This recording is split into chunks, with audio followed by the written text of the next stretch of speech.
Welcome to Next on the Tee with Chris Mascaro, where PGA and LPGA players, legends, and the top instructors in the game share their insights and playing lessons.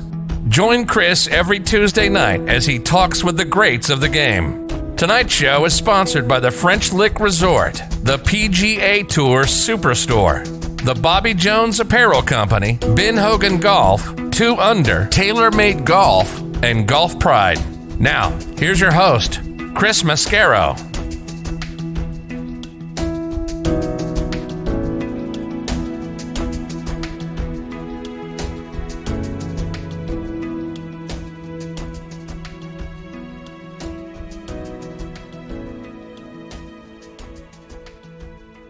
Good evening, folks, and welcome to Next on the Tee. Now, don't worry. I've washed and sanitized my microphone. Be sure to turn up the volume a little bit because you got to, take the speaker and move it 6 feet back. We got to have that social distancing tonight. And I don't want anyone to get sick. We don't need any of that thing going on.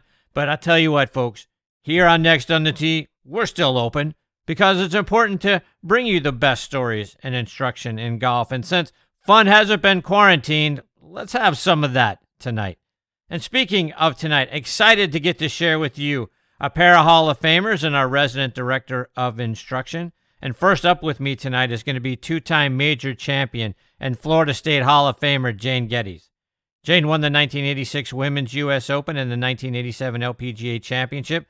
We'll touch a little bit on some of those memories. Plus, I want to get her thoughts on the unprecedented events that we've got going on over the last few weeks and the impact it's having on all the tours out there. And we'll also talk about another part of her career. She was the Vice President of Talent Relations for the WWE. So really looking forward to hearing those stories and having Jane back as part of the show. She'll join me in just a few minutes.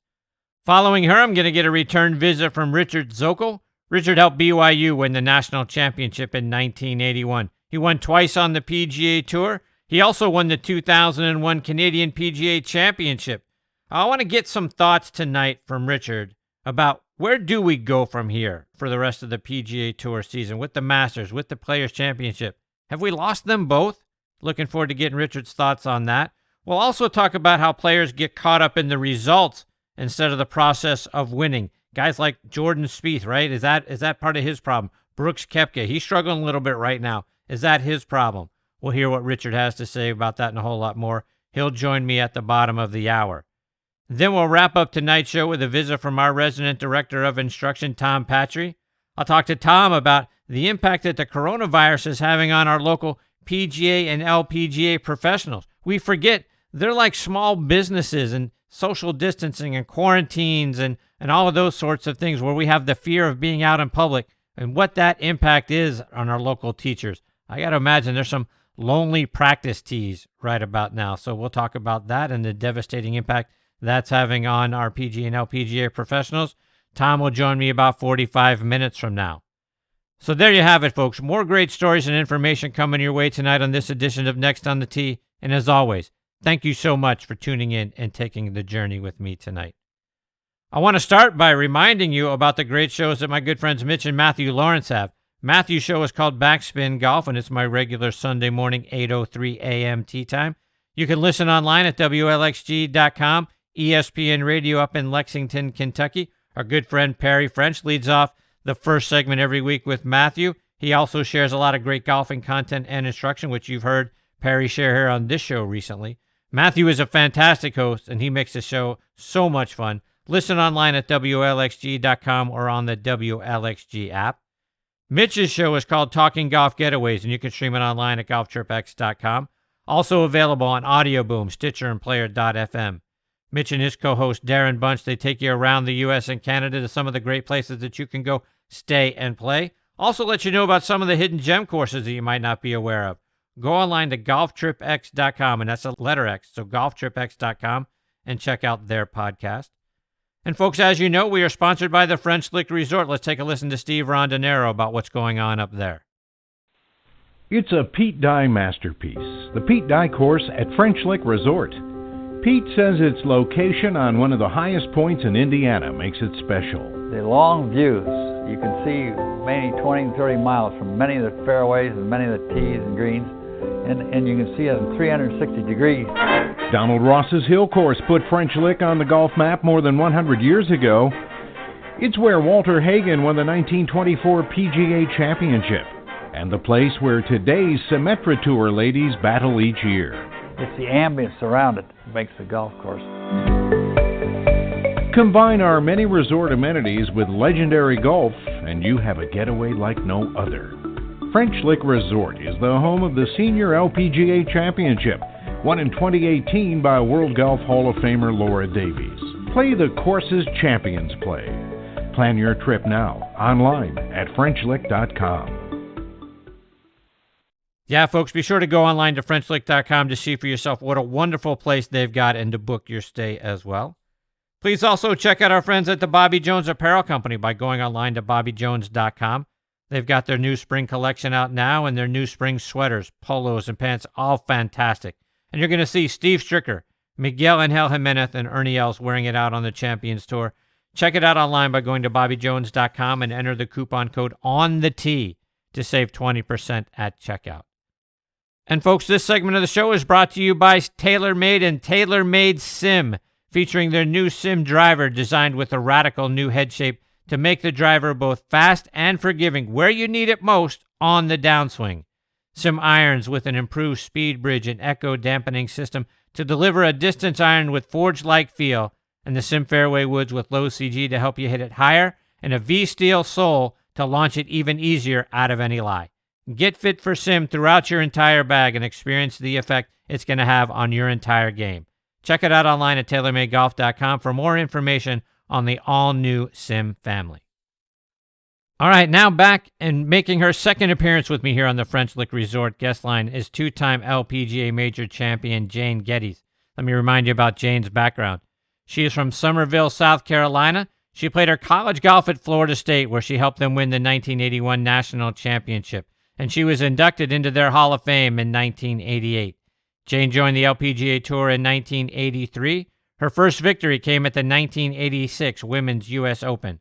She would back it up with a win the very next week at the Boston 5 Classic, becoming one of only 4 players in LPGA history to win the next week following the U.S. Open. In 1987, that was her best year out on tour, winning 5 times, including the LPGA Championship and back-to-back weeks at the Women's Kemper Open and the GNA Glendale Federal Classic. Jane went back to school after her time on tour and earned her undergraduate degree in criminology at the University of South Florida and her law degree at Stetson. She is now the CEO of the LPGA Legends Tour, and I'm very honored to have her back with me again tonight here on Next on the Tee. Hey, Jane, thanks for coming back on the show. Hey, Chris, thank you so much. And thank you so much for that lovely bio. But I appreciate that. But thank you so much. It's so great to be back. Jane, I got to ask you, these are pretty crazy, unprecedented times that we're all dealing with right now. Like, no golf, no sports, no going outside for a lot of folks. I kind of feel like we've gone back 100 years to what it must have been like for sports fans back then, because anything you're going to get is going to be on some sort of reel, not live in person. How do you feel about what we're going through right now? It's tough. It's tough for everybody. I mean, on one side of it, I think, first of all, I feel like we're sort of at the beginning of it. And I have sort of this mindset that I'm looking at the next couple of months and saying, all right, hunker down, shelter in place sort of, and let's get through this. But on the flip side of that, I'm one of these people that, believes in a little bit of, maybe somebody's telling us something. We move in fast forward, all of us, with, sort of unprecedented access to whatever we want to do, whenever we want to do it. And this is really making us all step back and take a breath, and spend a little more time with our families and with friends or the people who you're closest to that you're kind of sheltering in place with, and re-look at things, and really, I think it certainly has made me really appreciate, kind of what you have and how, like I said, that access that we have to so much that's outside our world, and just going to the golf club and going and having lunch and going, hanging out with your friends. And, I just got a whole long list of things for my club today. I'm a member of a golf club here in Tampa, and about getting in a cart, and if you want to come, and you got everybody in one cart, and you got to wipe it down. It's like, oh my God. Oh my, and you can't eat the food there. You can take it out, and like everything has rules, And so, it's hard, and it's hard when you think for all of us, all the sports fans, who are excited about watching the Final Four and excited about the Masters, excited about, and all these things are getting canceled. Although I have to say today, so far, it's a pretty good day in Tampa Bay. It appears that Tom Brady is interested in coming with Bucks. And so I'm a big Tampa Bay Bucks fan, and it appears that he's coming our way. So this has been, a little bit of, making a little bit of lemonade out of lemons today in Tampa Bay. So we'll see. Hopefully it'll get finalized tomorrow, but that was kind of fun to watch as it was kind of, being unveiled today. So.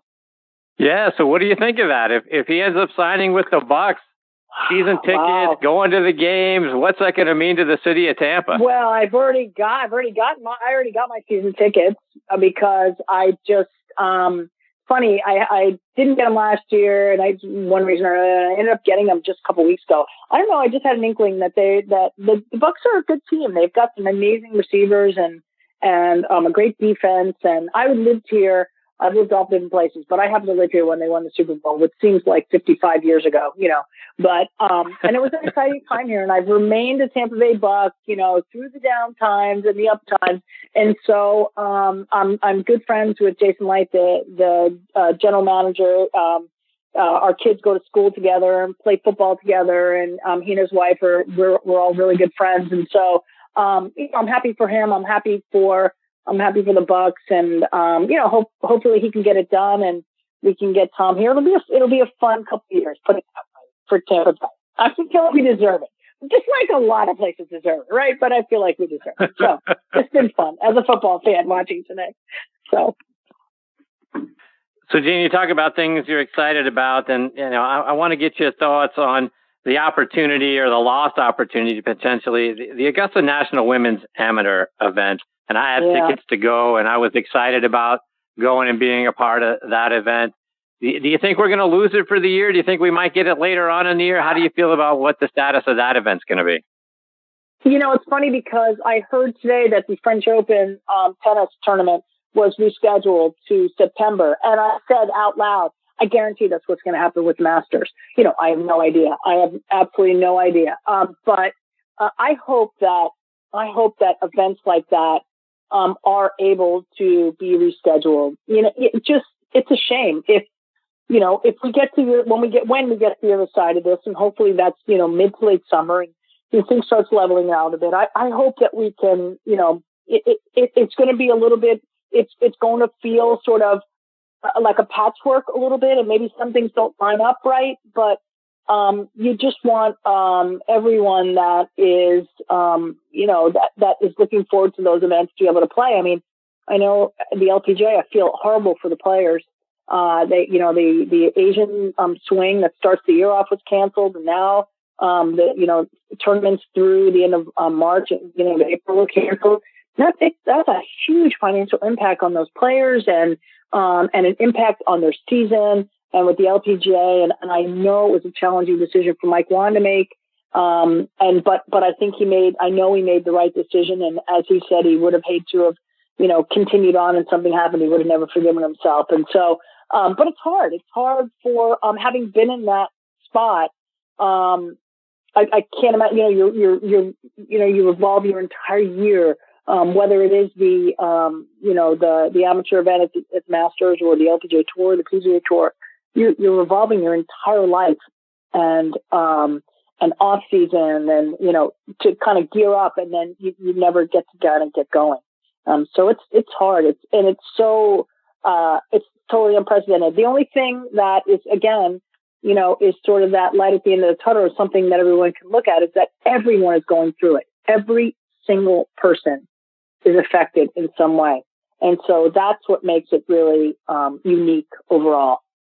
So I don't think anyone's feeling sorry for themselves. I think everyone's just kind of taking it in stride. But, once we get through it, I think everybody will look back and say, wow, that was hard, Yeah. So to take that sort of idea a half step further, for The ones that I feel really sorry for are the young ladies that are just, rookies on the LPGA Tour that, were so excited to get that season started and, their career sort of launched and worked so hard to come up through the Symetra Tour and to get to the LPGA Tour. Yeah. Girls on the Symetra Tour that are trying so hard to get to that point. And even the ladies on your tour, on the Legends Tour, that, and we'll talk about this in a moment, you guys were building such great momentum with that tour and starting to get such a following. And now all of that sort of is held in limbo. How do you go from there, for the young folks and for the girls that are on your tour and take the rest of the season? Well, I mean, it's happening to everyone. So it's there's nothing you can do about it. I think from their perspective, what they're probably hoping is that, what does the LPGA do and the Symetra Tour do about sort of extending that, right? Does it become a season and a half where you can,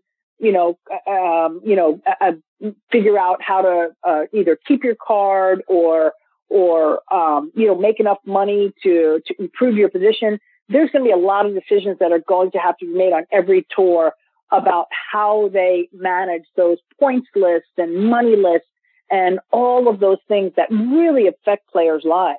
That are, am I going to have, what will my priority position be next year? Will I get into events? Will I not? So much of that is dependent on playing an event, right? All of it's dependent on that. And so, it'll be interesting to see. I'm, having been on both sides of that with the LPGA, they're going to do what they feel is right for the players. That's what it's about. The tour is about the players. And so when it comes to those kind of situations, I would imagine that they're going to err on the side of making it fair, right? It's not the player's fault that this happened. So how can we do the right thing as a tour, to make it fair enough for for those players? I don't know what that is. And it's something that's going to be dependent on when this kind of, this comes to an end where they start playing again. But it'll be interesting to see how it falls out on both sides of the coin, with the PGA and the LPGA. So talk about your tour. Talk about the LPGA Legends Tour. First of all, let's talk about some good stuff. Talk about the growth in the schedule for you guys. Yes, thank you. I took over this role, and I can't remember. I think it was a few months ago that you and I spoke, and I was still kind of getting organized for this year. I took over this role in June of last year, and and what I quickly realized is that the Legends Tour we're not really a tour, right? We're really a collection of events and a collection of experiences. And you said it perfectly when in your intro talking about the Legends Tour, that we're some of the greatest players. Some of my members are some of the greatest players in the world. I've got 15 Hall of Famers now that are members. We're stretching from Kathy Whitworth and now Corey Webb this year turned 45, and Julie Inkster and Laura Davies and Amy Alcott, and I can keep going, Nancy Lopez. And so we've got some of the greatest names in the game. And, we're all, I was very fortunate to play a lot of golf with all of them, and they're good friends. And we're all in that stage in our life that we still want to play golf. We still want to compete some. We don't always want to necessarily keep score. But we love the game. We understand the value that our experience or the experience that fans and or pro-am partners or whatever that we can provide, and it's so important to the success of our tour, but also to really to that experience for the people that we touch. And so my job is really putting together and collecting events where we can showcase our players, and from the Senior Women's Open, all the way to pro-ams and team events and places where we don't necessarily always have to keep our score. We can still have fun with with the people that we're playing with and still create those experiences for the people around us. And so it's been fun sort of revamping, the Legends Tour. I'm fortunate that I still work closely with Mike Wan and the LPGA and have access to, his team and to toss ideas off of, and talk to Mike, about, some of the things I'm working on, some of the ideas. And I feel like we are closer to the LPGA than we've ever been, which is great, is where we should be. We've all, I would say 98% of us played on tour at some point. And so it's where our heart is. It's what we want. We want to just give back to the game. We want to continue to build something so that women that are 45 and coming up the tour have something to look forward to. It might not be a full-time schedule, and that's okay. It doesn't need to be. But it keeps the game alive. It keeps the women's game alive, and it gives our players the opportunity to really feel like they're giving back. And that's what's important. And so we've added a couple more tournaments this year, 3 or 4, I think. This year we've gotten, I've talked to quite a few people that are really interested in doing something with us in 2021. The cycle of putting events together is, 8 months to a year and a half. So coming in last June, I'm focused on this year, but I'm also really focused on next year and beyond. And it's been nice to talk to people to revisit some of the great cities that we used to play in. Whether it's Toledo or Rochester or Nashville or Dayton, Ohio, or, Atlanta. I mean, some of those places that we used to have a great fan base. It's been fun to catch up with those people and figure out how we might be able to come back there. So it's been great. We have a little bump in the road right now, but that's okay. We'll get through this, and our players will be ready to go, just like every other player on every tour will be ready to go and create a great experience for those watching and participating with us. So thank you for asking. Yeah, no, and you talk about giving back. And I think one of the ways that your tour gives back is through the access that fans have to the players. Talk about how close that access actually is. Well, I tell people the story sort of about where we sit in the, if you looked at the beginning of the LPGA and where we are now, and this era of players, I say my era. Some of the members are a little bit older than me, but not much. We all kind of came from the same era. We were sort of right after the founders kind of period, where Laura Bott and Jan Stevenson became famous. They became sort of, household names. Nancy Lopez comes on the scene, and Nancy Lopez becomes a household name. We get on TV. All of a sudden there's this thing called the LPGA, right? And people are, and prize money is going up, and people are finally getting paid endorsements, and we get put on the map thanks to Ray Volpe and John Lopheimer and, all the guys that kind of came before Mike and created that. But the thing that created that was that touch, that ability for fans and pro-am partners and whatnot to touch the player and to have an amazing experience. And from a player's perspective, when you got on tour back then, there was a unwritten rule. They didn't have to write it. You knew that Wednesday, Pro-Am Day, whatever day was of the week, that was the most important day of the week, bar none. Yes, you played in your tournament Thursday, Friday, Saturday, Sunday, and that's where you made your money. And yes, that was important to you. But to the tour, Wednesday was the most important day. And that was the day that you needed to be at your best.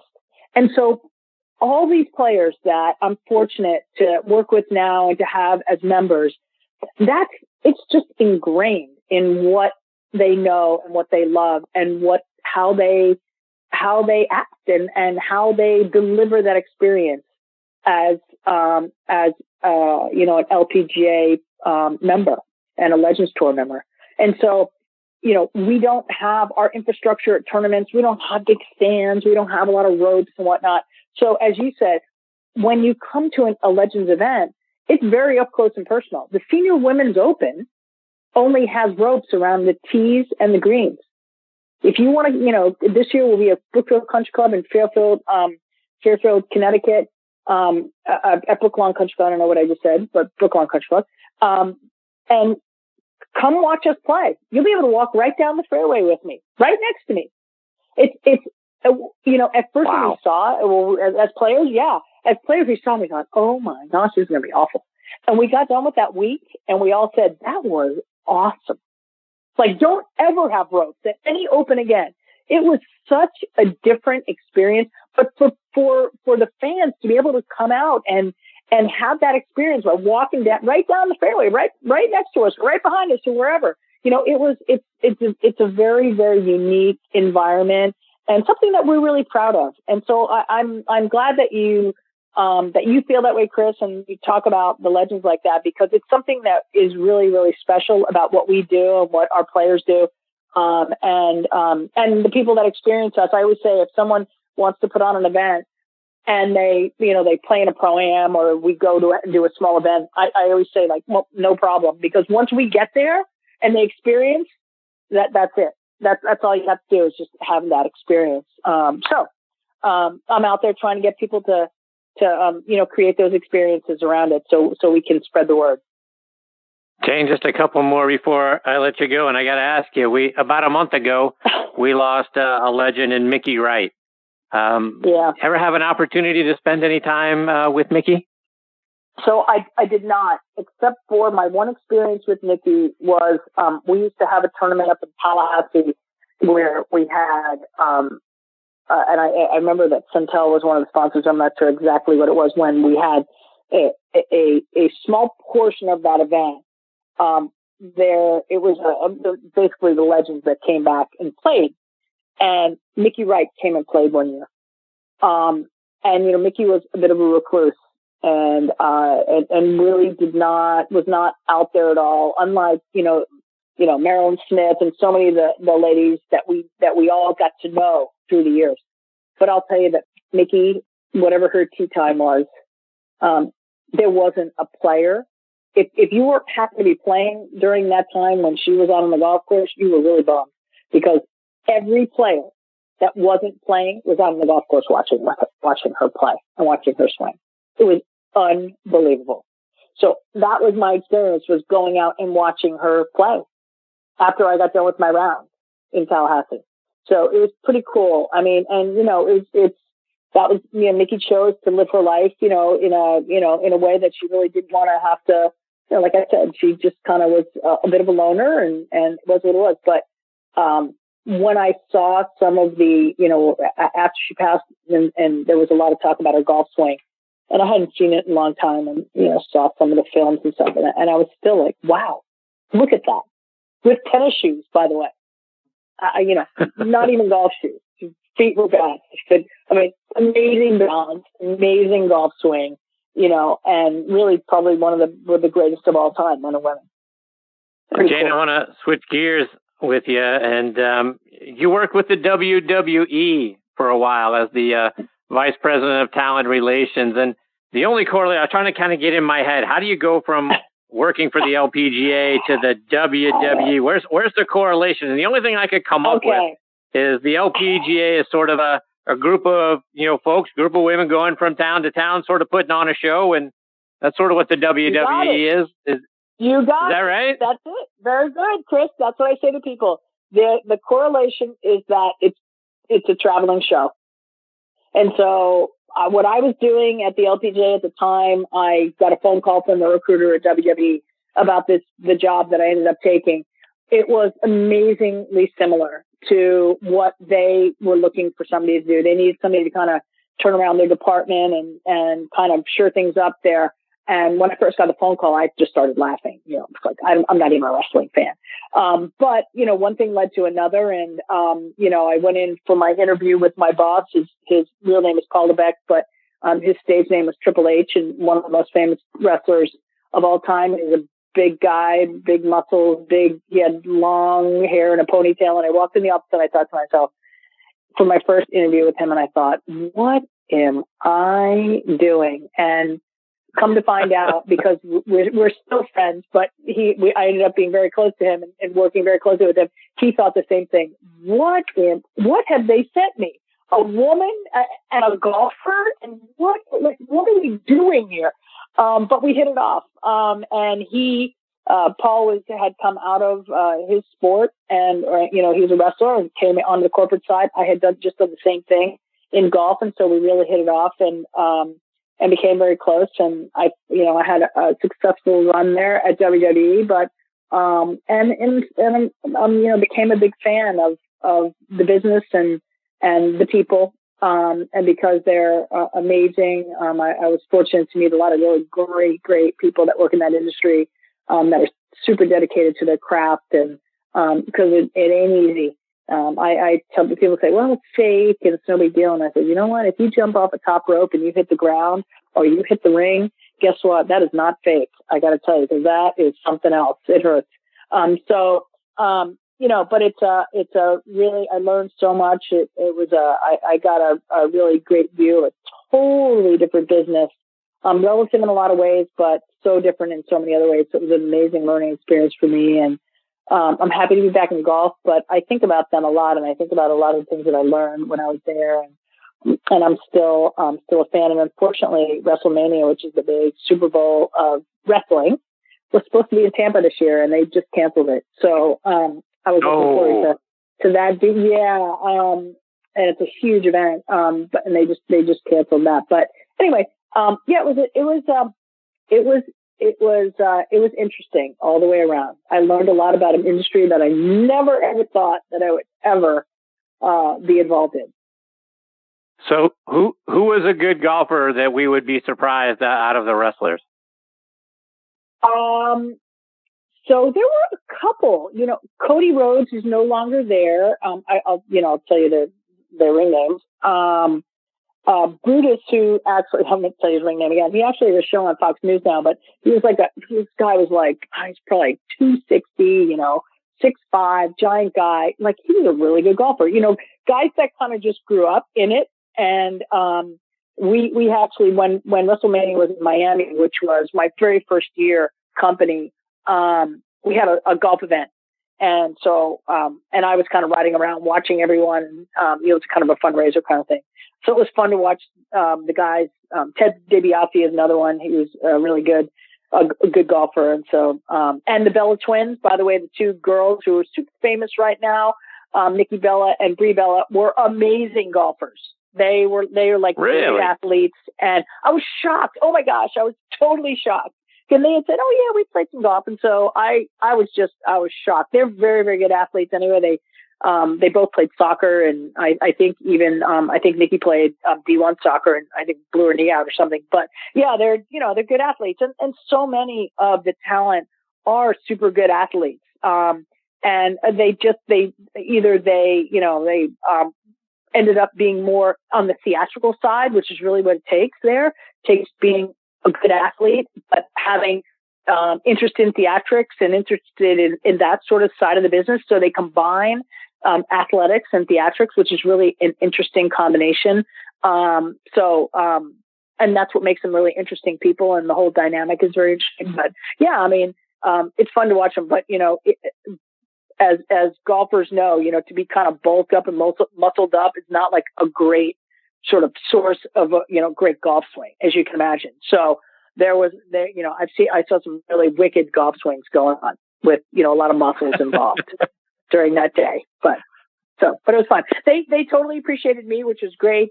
I felt like they truly respected what I had done, and thought it was funny. I was doing what I was doing too, and I did too, and we got along great. I still have some really great friends from that are talent there that are. I'm still working, and still, some of the people that are, some of the top talent there now. So it's fun. It was fun. It was a great experience.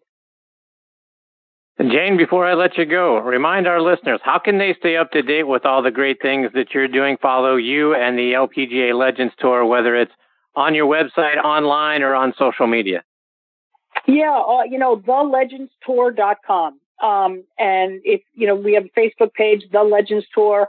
That's really it. I mean, we are, we're not officially connected to the LPGA, but we are. And so we have a sort of a social media periphery presence with them, but mostly the legendstour.com. We just new website, new logo, a bunch of new stuff on there, new content.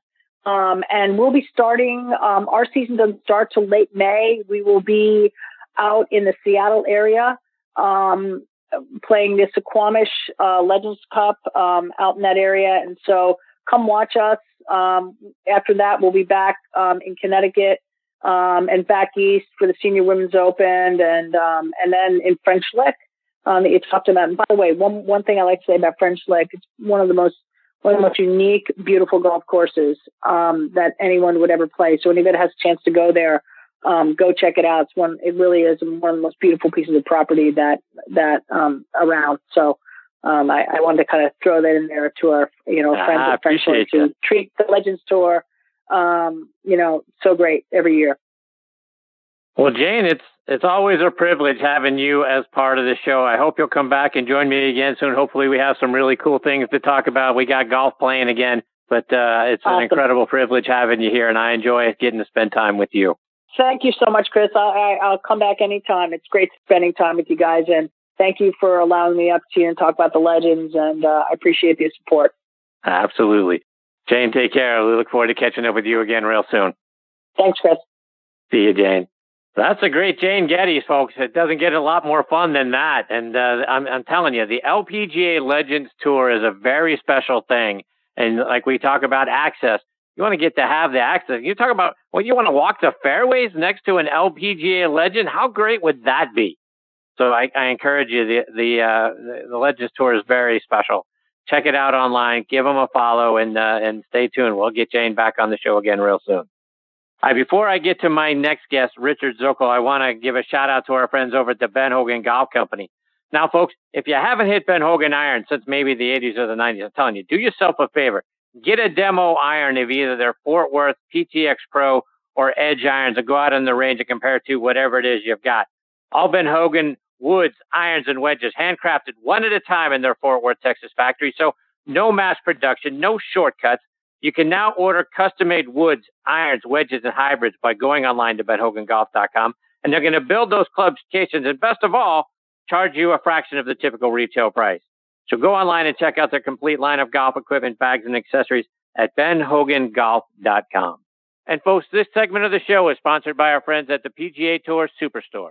This segment of the show is brought to you by the PGA Tour Superstore. See why golfers everywhere are proud to call PGA Tour Superstore their golf pro shop. Visit them online at PGATourSuperstore.com. Now back to Chris and more of the show. All right, now back in making his fifth appearance with me here on the French Lick Resort guest line is former PGA Tour pro Richard Zokol. Let me remind you about Richard's background. He's from Kitimat, British Columbia, which is on the coast in the central part of the province. He played his college golf at Brigham Young from 1977 to 1981, where he helped them finish first or second every year in the Western Athletic Conference. All four of the years he was there. They finished second in the national championship in 1980, and guess what? Came back and won it all in 1981. Richard won the International Champions Tournament over in Morocco in 1980. In 2009, that 81 golf team was inducted into the Brigham Young Athletics Hall of Fame. Richard won the 1981 Canadian Amateur Championship by one stroke over Blaine McAllister in a sudden death playoff and then turned pro. Among his other wins were the 1982 British Columbia Open and the 1984 Utah State Open. On the PGA Tour, he won twice in 1992 at the Deposit Guarantee Classic and the Greater Milwaukee Open. 2001 on what was then the Web.com Tour, he won the Canadian PGA Championship, and that year he was inducted into the Canadian Golf Hall of Fame. He is now the founder and CEO of MindTrack Golf, which you can find online at mindtrackgolf.com, and very excited he is back with me again tonight here on Next on the Tee. Hey, Richard, thanks for coming back on the show. Thank you, Chris. It's always a pleasure. I can't believe it's been 5 times I've been on your show, but I look forward to it each time. I appreciate you. So, Richard, I want to start off. It's been a crazy week plus, right? With on the PGA Tour, we lose the Players Championship. It looks like we've lost the Masters for at least a minimum of a few months. It'll be interesting to see what happens there. I want to get your thoughts. Do you think we can get both of those tournaments back, or have we lost them for 2020? Well, I don't know. All we can do is wait around and see what tomorrow brings us. I mean, things are changing so quickly. We would know these terms, flattening the curve and social distancing, what that even means. But I'm guessing that we're so close to Augusta, the Masters, that we will lose it for this year. I'm not so sure they would want to, pick it up in the fall and then have another Masters so close. They like to keep everything, that builds demand, and what way would only build more demand than waiting a year, another year? It's driving us crazy, those of us who want to watch the Masters. So it's difficult times, they're unprecedented times, and things are happening, and we're just going to have to wait and see them. Kind of like golf, we're going to have to stay in the moment, stay each day, and just see what happens and deal with it as best we can. Richard, I want to get a quick thought from you and on the Masters. I was talking to a couple of folks here recently. I had Andy Leno, who was a caddy on tour for many, many years, on the show a couple of weeks ago, and we were talking about hitting to the 12th green, what it was like to play the 12th hole there at Augusta National, and trying to figure out the wind and that sort of thing. I know you had an opportunity to play there. Do you remember what it was like playing the 12th and how you decided to try to play it, and how do you try? What was your strategy for trying to get that ball on the green?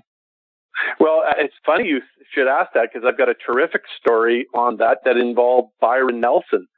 So my one and only time that I played the Masters, it was cool weather that week, and wasn't very warm, and I wasn't playing particularly well. It was right on the cut line, and I'm on the 12th hole, and trying to make the cut on Friday, and right on the verge, and the pin is where it was kind of just over that bunker on the right, and I was very confused with the shot, and I hit a shot on the tee, and the wind grabbed a hold of it, and it came up and went in the water. I end up making a 7 on the hole, missed the cut, quite frustrated with how things turned out. And then I got into the clubhouse, and I sat down and had a chat with Byron Nelson. First of all, I befriended Byron and Peggy up in Banff. They would come up and play this Oilman's event one year, and they're there every year, and they bring in an additional PGA Tour player. So I got to know them quite well. So I asked Byron, I said, Byron, it confused the daylights out of me on how to play the 12th hole. And, the wind hit my ball. And he told me, he said, you've got to watch the Spanish moss hanging in the trees and on to the right of the tree. And particularly Spanish moss is blowing off the 13th tee, because it's so light, it moves it ever so gently. Because if you look at the 11th hole, the flag, it's going one way, and you look at the flag on the 12th hole, it's going a completely different direction. So, and he says, what you have to do is, whatever you choose, your club you're going to hit a draw to the middle of the green. And my shot, had that little fade to it, which the wind affects it even more. Plop in Rays Creek. See you later. Had a 7 and move on and learn from it. But I do have that lovely story of talking to Byron Nelson about how to hit that exact shot. Richard, you were kind enough to share a soundbite with me from Rory McIlroy, where he talks about not focusing on results, but focusing on the process at hand. I want to play that soundbite for our listeners. I don't think you can ever go into result mode. I don't think that works. I don't think that helps anything. Or, I think you just have to keep going about your business, doing your thing. I think the only way to not win is to concentrate on the results. So if I can just concentrate on what I'm doing and what I'm doing well, what I maybe need to improve on a little bit, break the game down into, different sections, but really just try to make it as simple as possible. If I can, do a few different things in my golf game just a little bit better, those thirds and fifths will hopefully turn into wins. But I've had some really good success following this path that I'm on, and I'm just really trying to focus on doing the little things right, practicing good habits day in, day out. And, if I keep doing those, then, the byproduct is winning. And, I definitely don't feel like I'm too far away. So, Richard, I want to get your thoughts on that soundbite. Do you think the focus on results is what's getting in the way for guys like Jordan Spieth, or we've seen Brooks Koepka struggle a little bit lately? Are they too focused on getting to the win and the result and losing the process along the way? Yes. Well, it's interesting that, and you're absolutely correct. So that soundbite that Rory spoke of was just last week, and he was answering a question on March the 10th, just as he was preparing for the Players' Championship. And the question came at him like this. The person said, "You've been talking a lot in the last year about concentrating on the process rather than the results." And then he said, at what point do you try and shift into more of a result mode and how you stave off frustrations? And Rory came back with that answer. And when I heard that, I went, wow, this is music to my ears, because this is exactly what MindTrack, the company and the product that I've created and about to launch to the market, is all about. And you're absolutely right. It's something where I think all golfers have to get past and learn, and it's from maturity. And in the past year, Rory has been talking openly about this discovery of trying not to allow his score be identified with who he is as a person. And I think all of us golfers know that, and we failed at this. And the breakthrough is to learn that it's just a game. It's just a game for all of us, whether you're an amateur or a pro. It's just a game for Rory McIlroy, who happens to make tens of millions of dollars at this. But the important thing is learning how to detach emotionally from it. And I think Brooks Koepka is very aware of this. I think it's absolutely what Jordan Spieth is struggling with. And most people, they just default to that result, and they think that and it causes them so much consternation and difficulty and anxiety, and it causes them to have a lot of problems with the game. And it ultimately is the answer to that emotional freedom. So that's exactly what it's all about. So take that a step further, Richard. If you were working with a guy like Jordan Spieth, what would your advice be to him to how to get things back on track? Well, one of the things, and it leads into where we are. Last time I spoke with you, we were beta testing the MindTrack golf app. And if I can jump back in the past year and just tell you where we're at. So right at about that time, I went out on the Corn Ferry Tour, introduced it to a couple players out there. And these were targeted people we wanted the prototype app to work with. So immediately Mike Weir was playing in a Corn Ferry event in San Antonio, and it stabilized his game. Then we gave it to a bunch of targeted players, coaches, and amateurs. And then I gave it to the guys on Golf Canada's Young Pro Squad. So what it does is it's this very specific protocol, and this is getting to your question, is what I would do and what I do with all players is have them download the app, and it's going to be ready in April. And then what you do is you use the protocol and follow this very specific protocol of your key performance markers, and that's your ability to your decision making on assessing every shot, then your ability to execute each shot, and we're capturing the information of shot type and the club used. So what it does is it focuses you in the moment, and you measure your valuation of how well you did it at your level, because your ability, Chris, to play golf is different than mine, different than Jordan Spieth's or a 20 handicappers, as an example. And it's important each person at their personal level play and perform to their ability and evaluate at their level. They don't need to be compared to a PGA Tour level. They need to be compared to their own baseline standard. And when you follow this protocol, what it does is it detaches you from the result, and it puts your attentional focus on assessing and executing. And then you get a report based on the shots lost you've had and the shots gained you've had.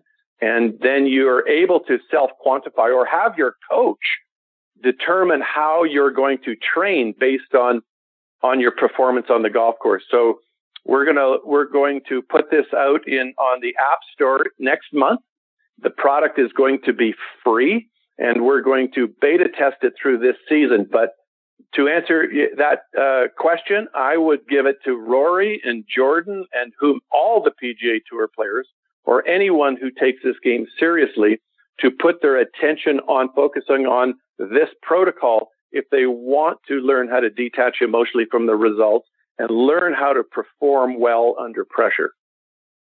So, Richard, explain what the app does. Does it marry up to or like a rangefinder sort of thing? How does it assess what our thought process and what our focus was, and what kind of report does it give us back at the end?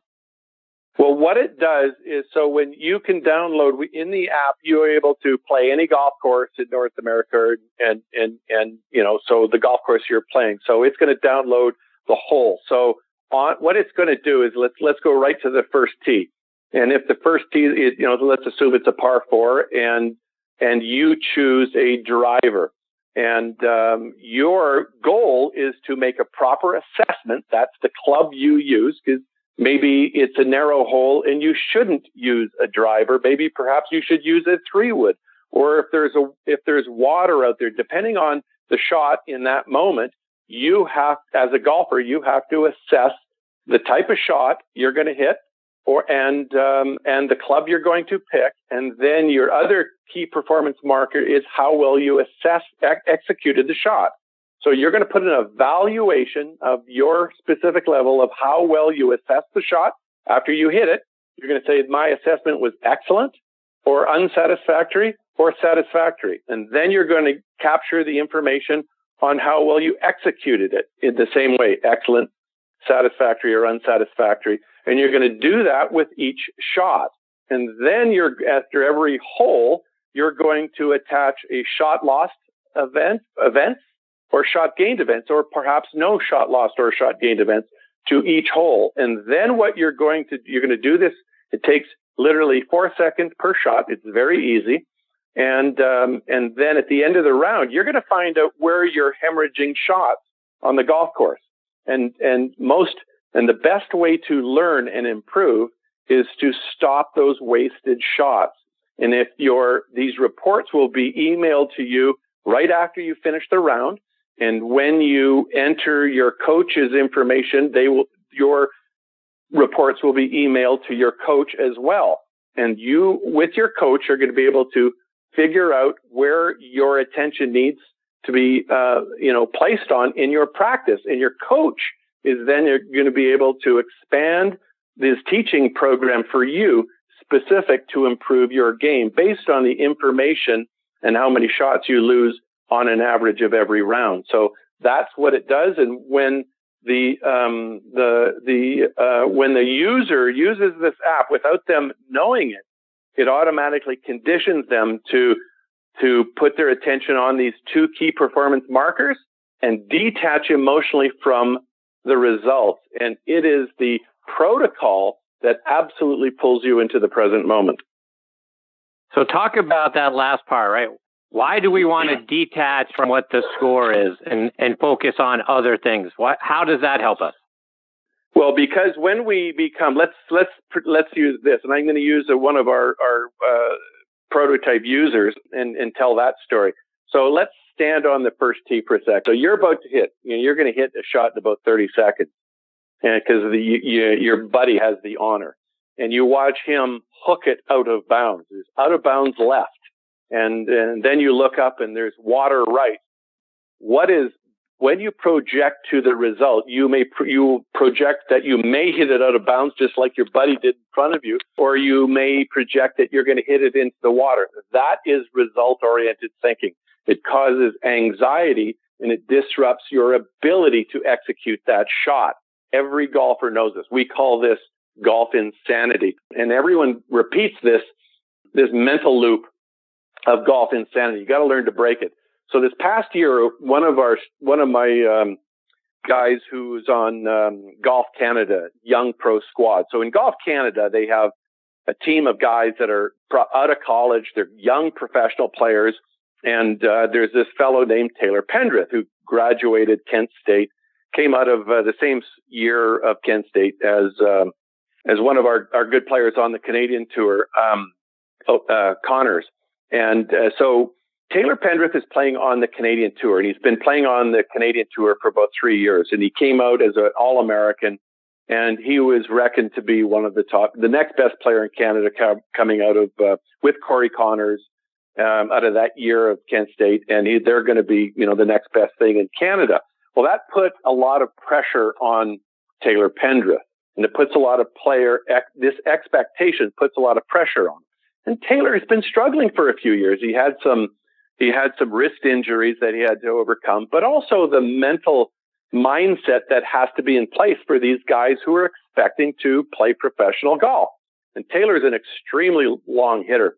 So I made a deal with Golf Canada to test the young pro squad. So Taylor Pendrith, who was playing on the Mackenzie PGA Tour Canada, came to Kelowna, where I live. And the guys missed the cut, and they came in, and I spoke to them and got them to download the MindTrack app, the prototype, in our beta test. So I told them that these young players, that they all have a great game. They all hit it 10 miles, and there's no shot that they can't hit. But what's really going to determine whether they make it or don't make it in professional golf are the thoughts they run through their heads. And their expectations and anxiety will hold them back. And they have to learn to be mentally fit, and that's to stay in the present moment. And that's what MindTrack Golf does. So Taylor was very excited about it. He started to use it, and he immediately got some results. So the day he downloaded it, Chris, in the next 7 weeks on the PGA Tour Canada, he went after missing the cut in Kelowna, he went T48, T16, second, third, win, and then 2 weeks later, won for the second time by 8 shots. And he absolutely stated that MindTrack was the thing that shifted and changed in his mind. He learned to detach emotionally from his bad shots. So it didn't tear him up emotionally when he hit a bad shot. He let it go. So this is the mental discipline that is still missing, and it's a gap in performance that we at MindTrack Golf are introducing to the market. And this is the thing that it doesn't really matter if you're one of the best players in the world. I mean, we're listening to Rory talk about this, and I believe it's the missing link for Jordan Spieth. We all know that if you're constantly result oriented or tinkering with your swing or being swing technique conscious while you play, that is very disruptive to performance. And I've created a protocol, a mental protocol, because you can't will yourself into the present moment. You have to, it's kind of like, well, I'm going to join the gym and I'm going to will myself to be physically fit. You can't do that. You have to get on the treadmill. You have to work out. You have to lift some weights. You can't, and it's the same thing with your mindset. If you want to change your mind, or if you want to change your ability to perform, you have to learn to change your mind. So MindTrack is the protocol. It's the mental fitness that you have to do on a daily basis if you want to get to that next level and learn how to perform well under pressure. Richard, before I let you go, remind our listeners, how can they go out and get the app, first of all, and then how can they stay up to date with all the great things you're doing online and over social media as well? Well, I do appreciate that. You can follow me on Twitter at Richard Zokol. And keep in mind, we are going to be putting out, and you can continue watching our website, mindtrackgolf.com. And track is spelled T-R-A-K. There is no C in there. So when we launch this, it's going to be around April 15th. This product is going to be free. We're not going to have a charge on it. We're looking to get the first 1,000 users. And then what we're going to do is we want 1,000 users to play a minimum of 10 rounds. And we're going to monitor this through the summer, through the season, right through the summertime. And then this beta period in the market, you can go in the App Store and download the app, or go to our website, and it will direct you how to do it.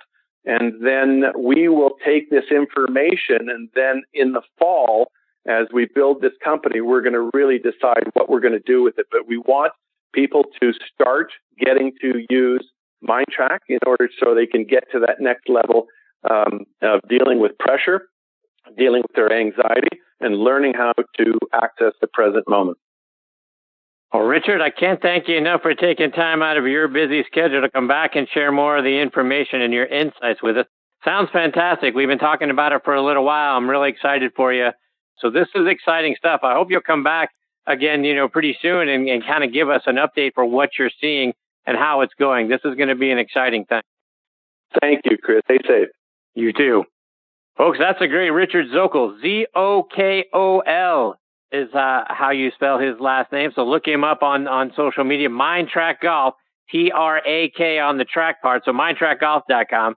Look him up, look up that website and keep up to date with what's going on. I'll certainly pass along the information, but it sounds like exciting stuff. I'm looking forward to downloading and giving it a try and see what it does for my scores and for my mindset. Because to his point, when you're standing on that first tee with your buddies or on the 18th tee with your buddies and it's kind of close in the match and you're seeing trouble down the left, you see trouble down the right? Our minds go to the wrong place. It's all the things we don't want to have happen instead of focusing on the thing we do want to have happen. So hopefully we get to have Richard back on the show again real soon. All right, before I get to my next guest, Tom Patri, I want to give a shout out to our friends over at Positive Vibes Golf. Give them a follow online at positivevibesgolf.com and on Twitter at pvibesgolf. Their head covers and putter covers are a very unique way. Talk about keeping your mind positive. Well, these things are going to do it. They're a great on-course training aid because you're going to put positive, happy images in your mind. Every time you walk back to your bag and you see the head covers, you're going to smile. See why I say that? By going online to Positive Vibes Golf and give them a follow on Twitter, pvibesgolf. All right, now back again with me on the French Lick Resort guest line is our resident director of instruction, Tom Patri. As you guys know, one of the top instructors in the game is Tom. You can visit him and improve your game by going to Esplanade Golf and Country Club down in Naples, Florida. You can sign up for video golf lessons through the V1 video app or send him a question on his website at tompatri.com, Patri. So tompatri.com. You can also subscribe to his newsletter on there as well. Tom is also a member of the Titleist Leadership Advisory Board. He was a two-time first-team All-American at Florida Southern, won the Division II National Championship in 1981, inducted into their Sports Hall of Fame in 2004, and always a privilege having him as part of the show tonight. Hey, TP, how are you, my friend? Pretty boy! How are you, TP? Well, first of all, two things. You told me I was coming on at 8:45. What time is it right now? I don't know. I don't have a clock in here. I stopped looking at clocks on this show. I'm sure. Well, it's 9:05, so you get a 2-shot penalty. That's first thing. Okay. Oh, you put me in the clock, TP? Clock. It's not a 2-minute warning. You're in the wrong day. You're almost out of time. And number two, that segment with Richard Zokol was excellent, but I don't think it can help you. I hope he doesn't beta test that on you. He'll be out of business in the first month. What do you say, Tom? He'll be out of business in the first month. If he uses you as a beta test, he has to pick his people a little more carefully. If he uses you, he's in trouble. Wow. He's up the creek. Yeah. So let's go from there. Yeah. Now, where do you want to go from there? Where exactly do you want to go from there? I don't know how to recover from that one. I gotta get the arrow out of my back, but I'll see if I can carry on.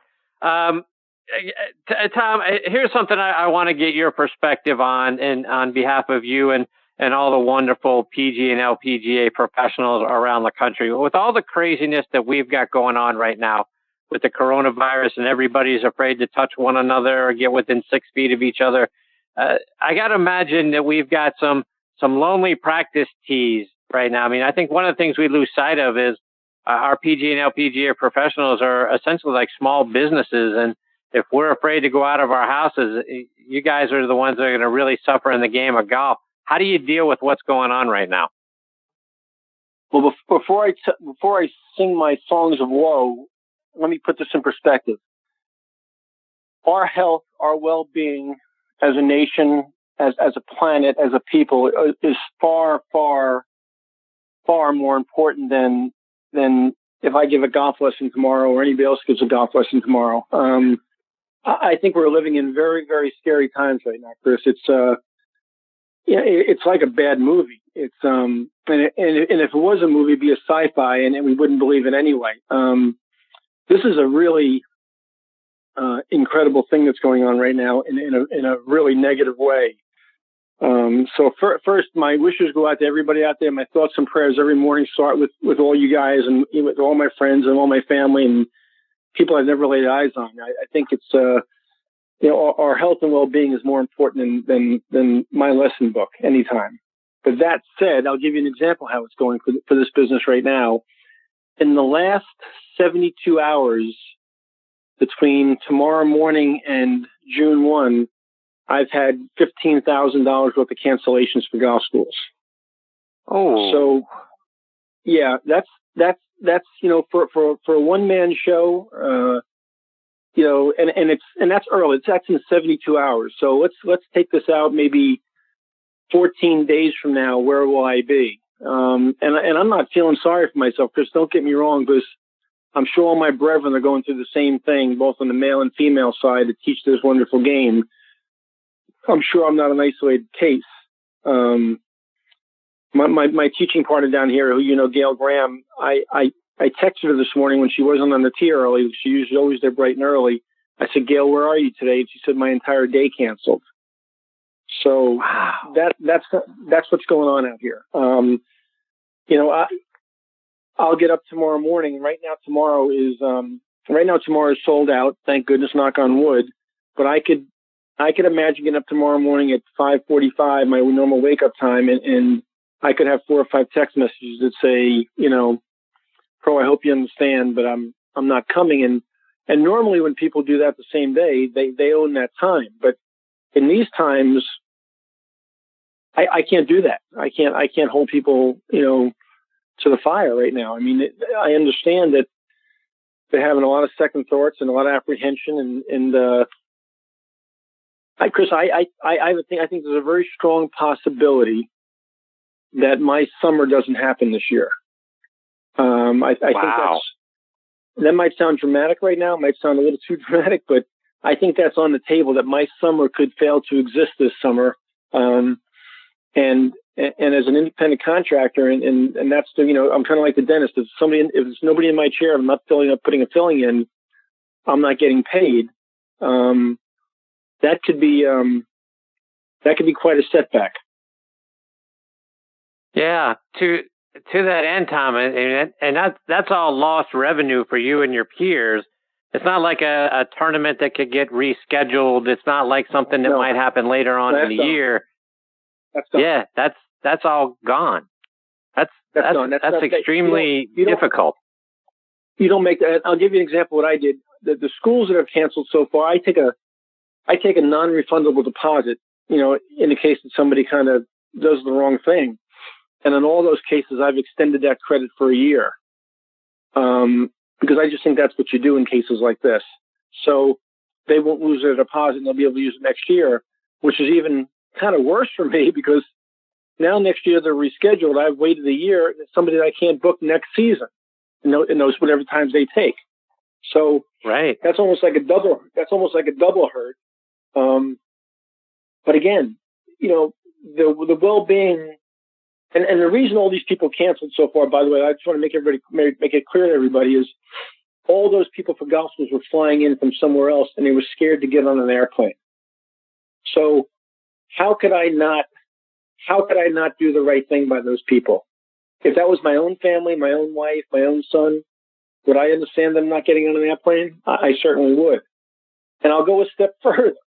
So 2 mornings ago, when I got 2 of these text messages about 2 consecutive golf schools, I got 1 text message at 7:00 and 1 text message at 7:10.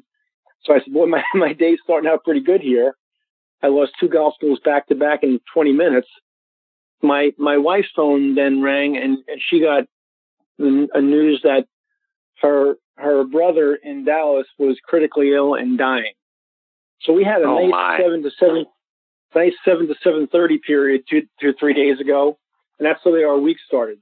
So I mean, again, that's called life. It's all part of what goes on, and we're all going through it right now. I'm not alone. You're not alone. And there's 29,000 PGA members out there across the country that are going through the same thing.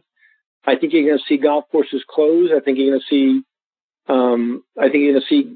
I heard. I haven't substantiated this, but I just heard a tale the other day that I can't mention the name because I haven't substantiated it. That a very, very prominent golf course in the Northeast the other day closed their front gates, which haven't been closed in 30 years, and padlocked them and put a notice on nobody on the property till further notice under any circumstances. Wow. So I think if this thing gets a little bit more out of hand, it looks like it's heading in that direction. I'm not wishing this, but I think you could see the golf season put on, the golf season, not the PGA Tour, our golf season possibly put on hold this summer, because I think these clubs from a liability standpoint are really worried about their liability. Do you think from a PGA Tour perspective, LPGA Tour, Korn Ferry Tour, and the Symetra, are all of those seasons, you think right now, really seriously in jeopardy that we may not see golf until who knows when? I think that's a strong possibility, Chris. How's that for a short answer? I think that if we don't get our collective medical minds wrapped around this thing pretty quickly, I think that's a real possibility. Let's not feel sorry for the PGA Tour or the LPGA Tour. We can talk about Major League Baseball. We can talk about the NHL. We can talk about the NBA. We can talk about March Madness. But you know what, Chris? Back to my original statement. Is that what's really important right now? I mean, I had a dinner scheduled last week with a very dear friend of mine here in Naples who I hadn't seen. He was down visiting for a month and a half, renting an apartment down here, who's 81 years old. He's a dear friend of mine. He's had some health problems. And I called him in the morning of the day we were supposed to have dinner. Denise and I were supposed to go have dinner with him. I said to him, Vin, we can't have dinner with you tonight, because I don't know, with all the people I've been around, I don't know if I'm not a carrier, and your health is compromised, and I could kill you. I could literally come to have dinner with you, and I could kill you. Yeah. I could infect you and kill you. And 81 years old. He's a great soul, good guy, and he didn't really understand it. And he said, "No, Tom, why don't you just wash your hands and come over?" I said, "No, Vin, that's not the way it works, And I said, I can't come over. And he didn't really understand, he really didn't. So, because there's a lot of people out there, it's incredible, that have not really wrapped their hands and arms and collective minds around this yet. And I'm standing in the post office the other day, and the guy behind me is talking to the woman behind me, and he says, "Yeah, this whole thing's a hoax." And I'm like, wow. I mean, there's a segment of the population out there that doesn't believe this is real, that it's a hoax, and it's just a political game of some kind, and they are absolutely ignoring all the things that the medical community is suggesting that they do to take precautions. So you have a segment of the population that's not participating in being safe right now. And that segment of the population could cause this thing to really get out of hand. So to answer your question in a very long-winded way, this year could be put on hold on all fronts. Tom, let's switch it up. Let's find a happy place and then talk about some good stuff. I'm ready. I want to take you back to your Division II National Championship victory in '81 when you were at Florida Southern playing for Charlie Matlock. We're going to go all the way back, TP. Wow. You won that individual championship by 6 strokes over your teammate, Mike Damalski, I believe is how you pronounce his name. 5? I thought it was 6.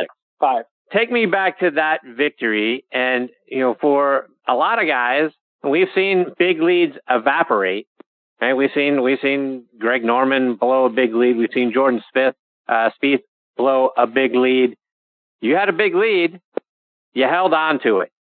Talk about what it was like being a kid that's, in your teens. I'm guessing you were somewhere 19-ish years old, winning that event and holding on to a big lead.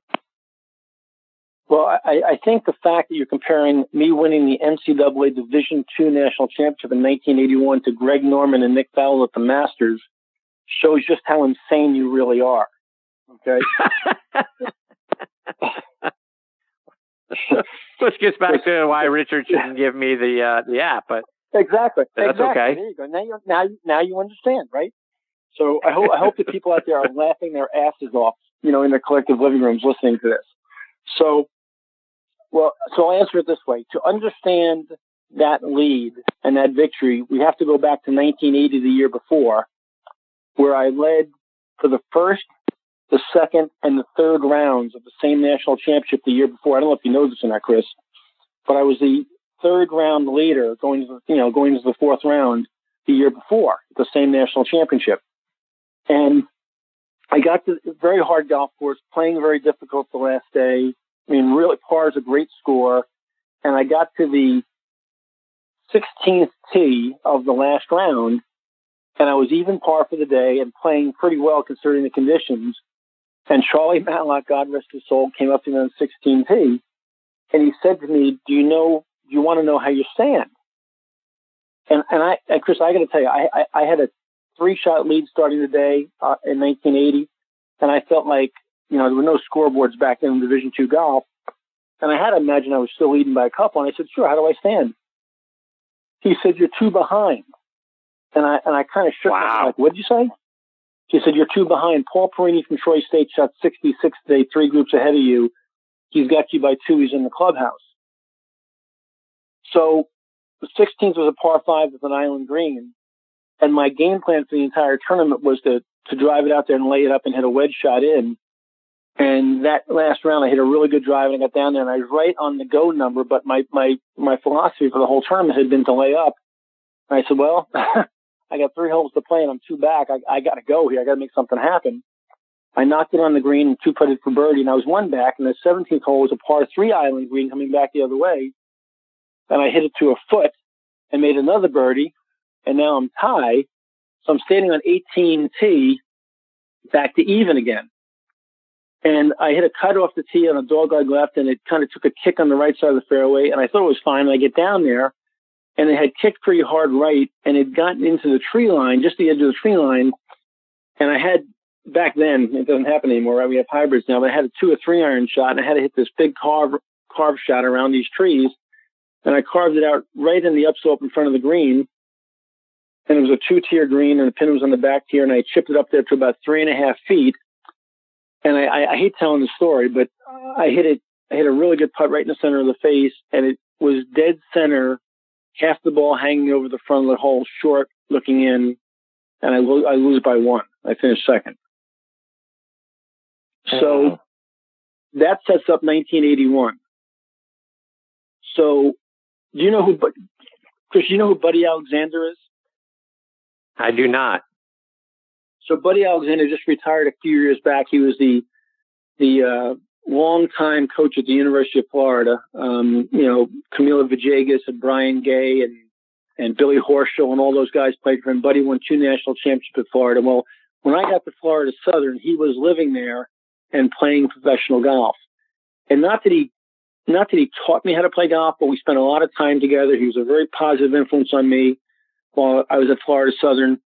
And in 1981, I was leading after the 3rd round again, and my phone rang in my hotel room. I'll never forget, about 10 o'clock the night before the last round. And I picked up the phone. He said, TP? I said, yeah. He says, it's Buddy. I said, Bud, what's going on? He goes, well, you had the third round lead last year, and you screwed it up. Don't screw it up tomorrow. And he hung up the phone.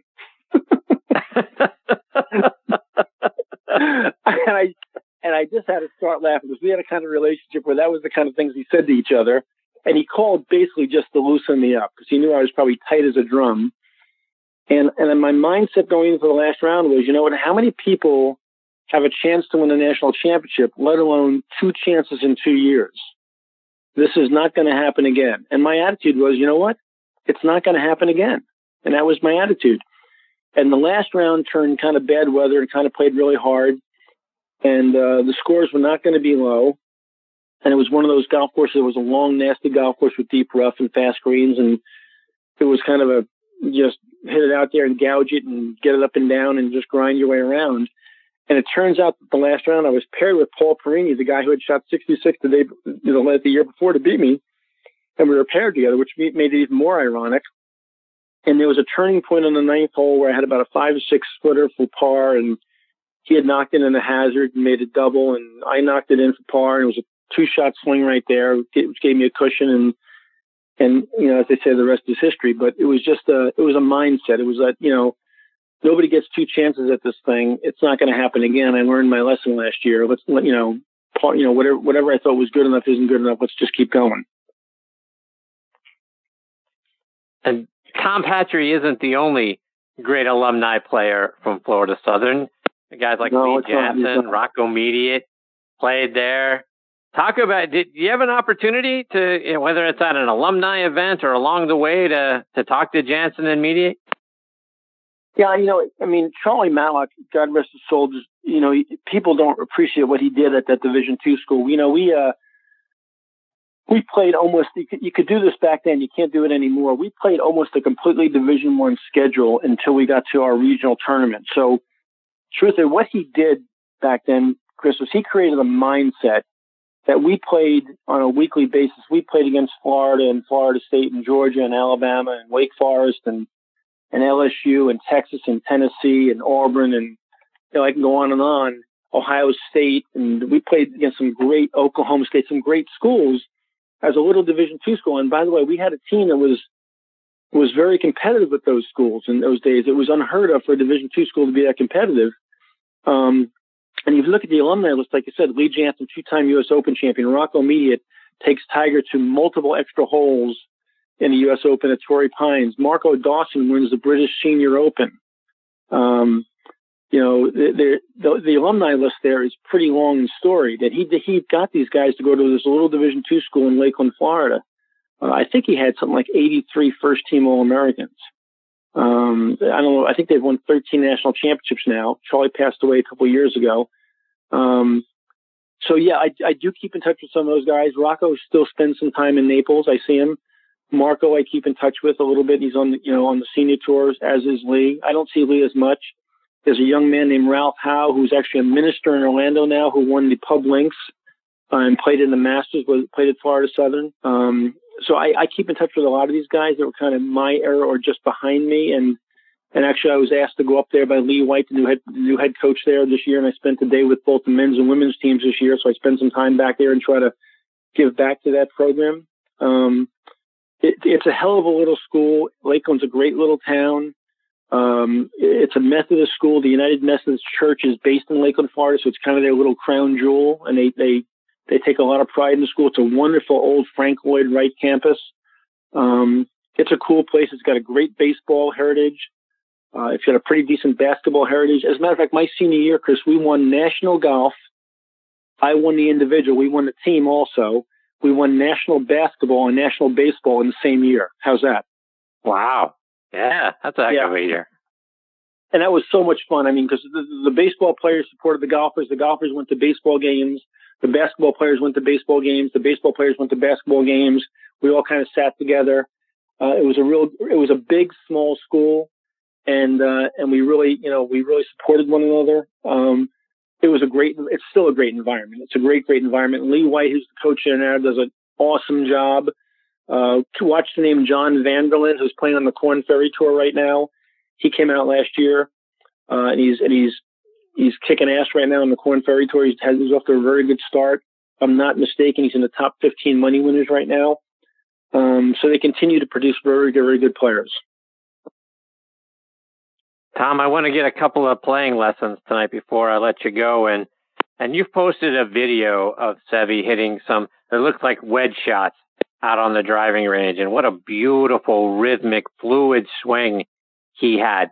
How can we try to develop some of that nice rhythmic tempo in our swings like we saw in the swing that Seve had? I think we got to stop watching TV. So we have a good chance right now to take a break because there's no tour on TV right now. And we've got to get out of the mindset as recreational players that the only thing that matters is distance. We don't possess the physical capabilities of Adam Scott, of whoever you want to talk about today, who hits some of these kids hit it a mile. As a recreational player, whether we're 30, 40, or 50 or 60 years old, we don't play golf 8 days a week, 25 hours a day, 366 days a year. We've got to hit the golf ball in the middle of the club face. We've got to make balanced golf swings. And we've got to get out of the mindset that, the only thing that matters at our home club at 6,200, 6,300 yards is distance, because it doesn't. We've got to hit the ball in play. We've got to hit the ball on around the green, and we've got to chip and putt at a higher level. And those swings of Seve I posted for a reason. You saw the quote I had there about tempo and what a beautiful arm swing it was and balance. The recreational player plays golf, in my estimation, a very high percentage of the time out of balance because they're swinging too hard at the golf ball for their physical capabilities. So consequently, they do not hit the center of the club face, and they do not hit very good shots, and they find themselves in very difficult positions. The mindset's got to change for the recreational player. Tom, let's talk about the very basic fundamentals of the golf swing, and I want to get a tip on how we know that how can we check to make sure in our takeaway that we are on the right plane. You've got a wonderful tool, I know, at your golf school, but is there something that we can be doing to make sure, just sort of in our practice swings and our setup and our takeaway, that we're getting the club back on the right plane? And that's a great question, Chris. I think most people don't even understand what they mean by what a teacher means by on plane or off plane. So if you can picture in a very simple way that every club in your bag is built on an incline, we call it a lie angle. Whether it's your wedge or your driver, it's on a particular incline or a particular lie angle.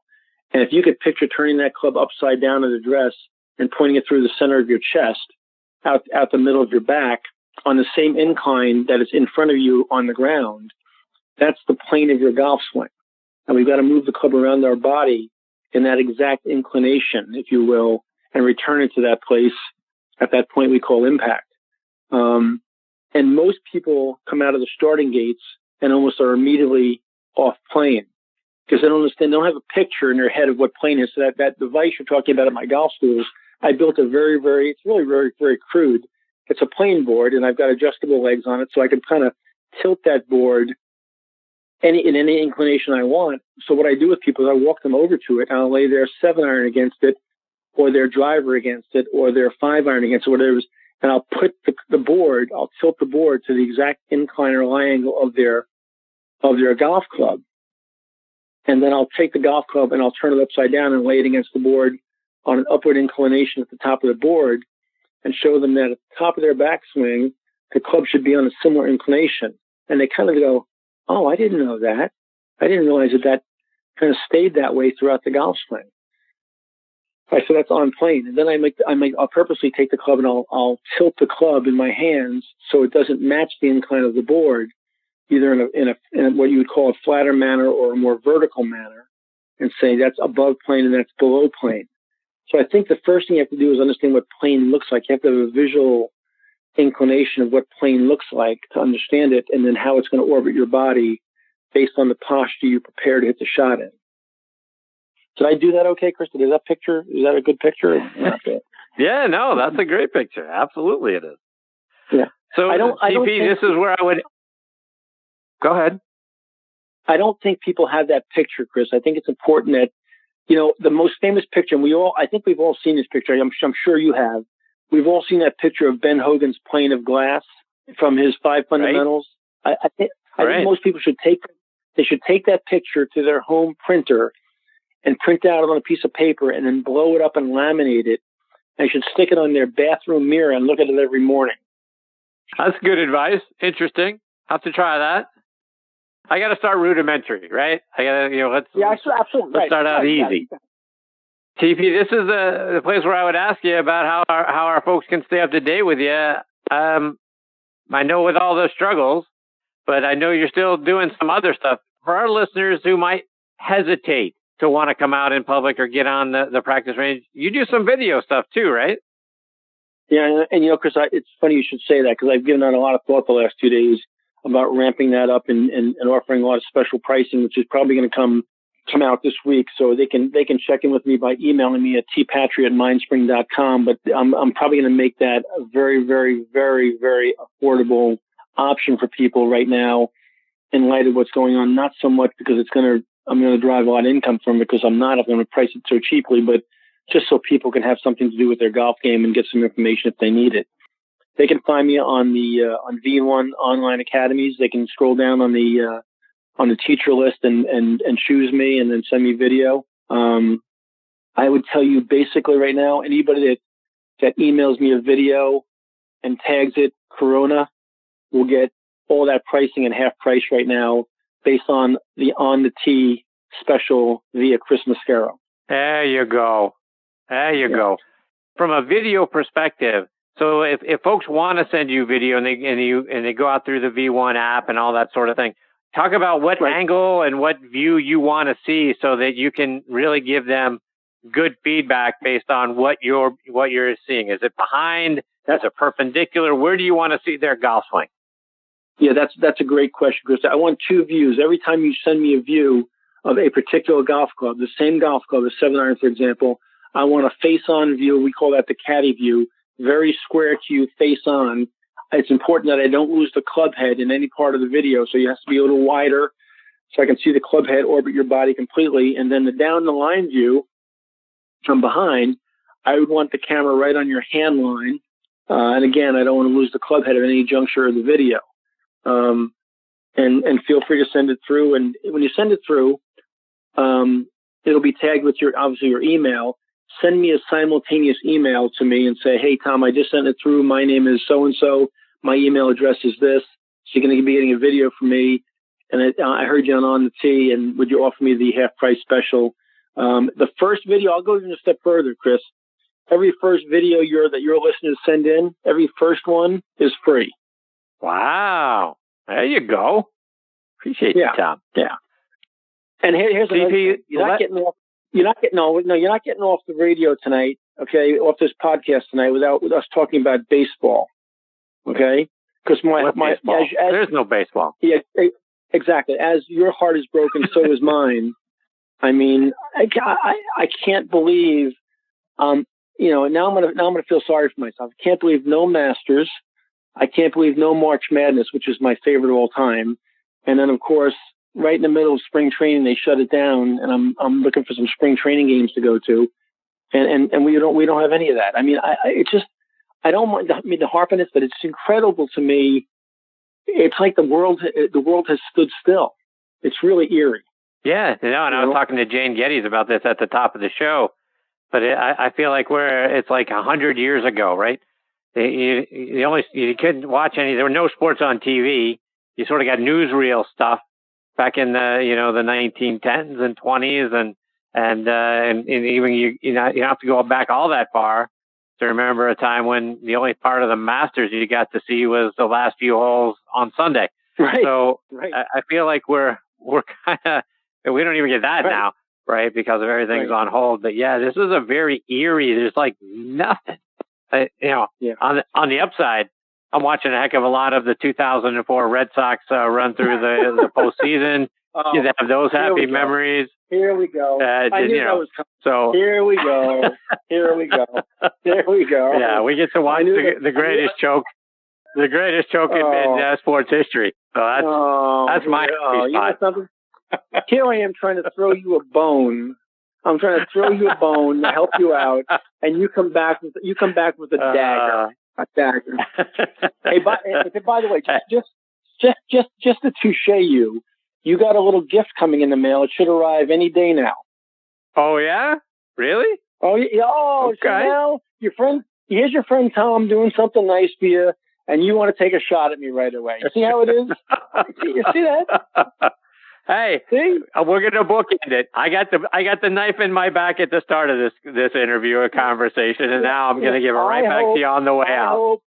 I hope when that present comes in the mail and you open it up, you feel really bad about taking that shot at me tonight. I hope you feel really bad. I won't. I promise you that. I know you won't. TP, you're the best, my friend. Hopefully, we have better things to talk about in a couple of weeks. We got a light at the end of the tunnel, and life kind of gets back to at least on the track to being more normal. In between now and then, my friend, I hope the videos start coming through and you can start doing some of that stuff. And certainly good health to you and the missus. And be safe, my friend. Chris, because to you and your family and all your listeners out there, everybody's tuned in and follows you, and as they should follow you. Everybody out there is in my thoughts and prayers every day, and let's get through this together. And there's got to be better times ahead. Keep the faith. Thanks for having me on, pal. That's right. Hi, my friend. Take care. All the best to you and your family. We'll catch up soon. Thanks, Chris. That's the great Tom Patri, Patri, tompatri.com. Folks, go on there if you're sort of hesitant and want to, you say, look, I got to work on my game here, right? I can't be a recluse now. But maybe you're not comfortable getting out on the practice tees and that sort of thing, and you're worried about crowds and all of that. And again, like Tom says, we want everyone to be healthy and be safe out there. Do the video thing. Get Tom your video, and again, first one free, right? So get Tom your video and have him critique and give you some pointers and some tips, and then go from there.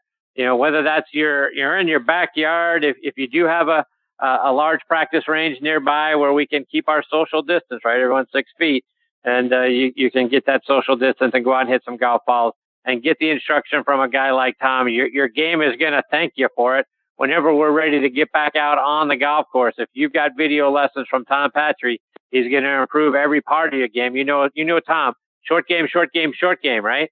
So he's going to help you improve that. He's going to help you improve off the tee, and I'm sure he'll help you improve on your putting. Tom's a heck of a putting instructor. So improve all of that stuff while you're gearing up and we're waiting for all of this to pass. TomPatri.com, Patri. He's absolutely the best. All right, folks, time for me to put a bow on this episode of Next on the Tee. My sincere thanks go out to Jane Geddes, Richard Zokol, and Tom Patri tonight. Please check out our website, nextonthetee.net, to keep up with who our guest schedule or what our guest schedule looks like and who we've got joining us. You can stream us on a number of great podcasting sites and apps. Podcast.co. Those guys, fantastic for what they're helping us do with the show. Podbean. Can't thank those guys enough. Download the Podbean app. You can take us with you everywhere you go. They're featuring us right there on the app in the golf section. Really appreciate them. Launchpad.com, Spotify, iHeart, Audioboom, Player.fm. If you've got a favorite site with podcasts, we're probably on it. Folks, I can't thank you enough for choosing to listen to this show again this week and making us a part of your golfing content. We appreciate you guys very much. If you enjoy the show, please tell all your friends to give us a listen. We appreciate the spreading the word. It means a lot to us. And until next week, hit 'em straight, my friends.